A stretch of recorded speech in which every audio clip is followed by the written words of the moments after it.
রাহুল ছিল এক গ্রামের ছোট্ট ছেলে। বয়স মাত্র 8 বছর।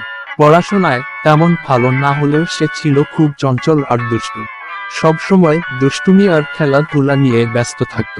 কিন্তু তার একটা খারাপ অভ্যাস ছিল, সে প্রায়ই মিথ্যা বলতো, বিশেষ করে মজার জন্য। একদিন বিকেলে সে মাঠে বসে ভাবল, কি মজা হয় যদি সবাইকে একবার ভয় পাইয়ে দিই।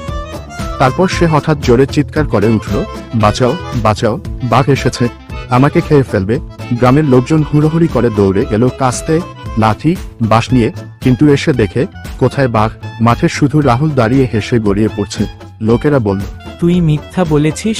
রাহুল বলল, হ্যাঁ, হা হা হা, মজা করলাম। কেউ কেউ হেসে ফেলল, কেউ আবার রেগে গেল, তবুও সবাই বলল, এটা আবার যেন না হয়।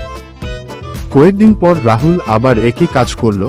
এইবার সে চিৎকার করলো আরো জোরে, বাঘ এসেছে, এবার সত্যি, বাঁচাও। গ্রামের লোকজন আবার ছুটে এলো, কিন্তু এইবারও কেউ কিছুই পেল না।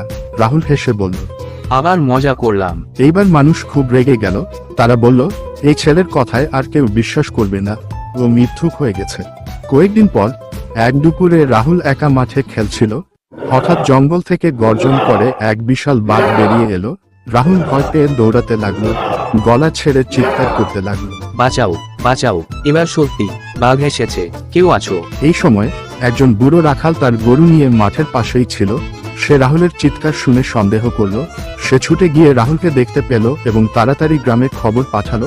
গ্রামের লোকজন এবার দৌড়ে এলো, সবাই মিলে বাঘকে তাড়ালো এবং রাহুলকে কোনো মতে উদ্ধার করলো। আমি আর কখনো মিথ্যা বলবো না। আজ যদি তোমরা না আসতে, আমি বেঁচে থাকতাম না। আমি বুঝেছি মিথ্যা বলার কি ভয়ানক ফল হতে পারে। সত্যের জয়, মিথ্যার পরাজয় নিশ্চিত, তাই জীবনে মিথ্যা বলতে নেই।